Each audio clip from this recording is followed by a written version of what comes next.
परभणी जिल्ह्यातील जे काही महसूल मंडळ आहेत त्यापैकी 18 महसूल मंडळाला वगळण्यात आले. परभणी तालुक्यातील 9 महसूल मंडळ आहेत त्याचे 8 मंडळ वगळण्यात आले. याचं टेक्निकल कारण होतं, बऱ्याच दिवसापासून आम्ही विविध प्रकारचे आंदोलन करतोय पण शासन अजिबात त्यामध्ये दखल देत नाही. म्हणून आज कलेक्टर ऑफिसला आम्ही लॉक लावण्यासाठी इथं आलो होतो.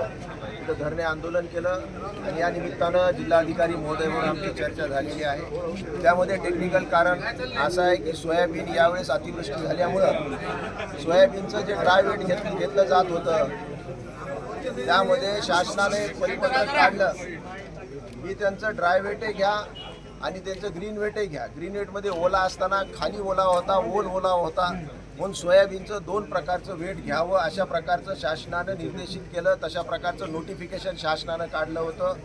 11 तारखेला काढलं होतं 10व्या महिन्यात, त्यानंतर 3 तारखेला काढलं होतं, 9 तारखेला काढलं होतं. त्यानंतर आपल्या परभणीच्या प्रशासनानं तशा प्रकारचं 2दा वजन घेतलं. आता वास्तव पाहायला गेलं तर शासनाची जी कंपनी आहे ऑल इंडिया इन्शुरन्स कंपनी, शासनाचं त्यामध्ये 84% शेअर्स आहे आणि त्याच कंपनीनं परत ऑब्जेक्शन घेतलं की तुम्ही 2दा वेट कशाला घेतलं. आता 2दा वेट काय शेतकऱ्यानं घ्यायला सांगितलं का?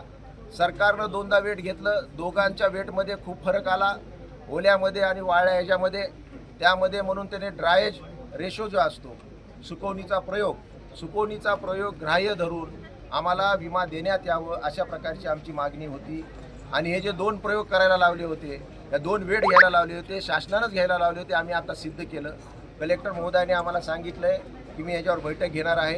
प्रोसिडिंग माझी तयार होती आहे. विमा कंपनीचा अधिकारी आम्ही बोलवलेला आहे आणि ही जी टेक्निकल चूक झालेली आहे आम्ही हे राज्य शासनाकडे पाठवू.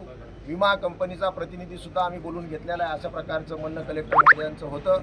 15 दिवसामध्ये ही जी चूक विमा कंपनीची आहे ही चूक विमा कंपनीची दुरुस्त करण्याच्या संदर्भामध्ये आम्ही जिल्हा लेवलची कमिटी फॉर्म केलेली आहे. याचा प्रस्ताव आम्ही राज्य शासनाकडे पाठवू आणि राज्य शासनाकडनं परत विमा कंपनीला गेल्यानंतर विमा मिळेल अशा प्रकारचं आश्वासन आज कलेक्टर महोदय जिल्हाधिकारी महोदयानं आम्हाला दिलेलं आहे. पण आमचा जे लॉक लावण्याचा कार्यक्रम होता तूर्त आम्ही स्थगित केलेला आहे.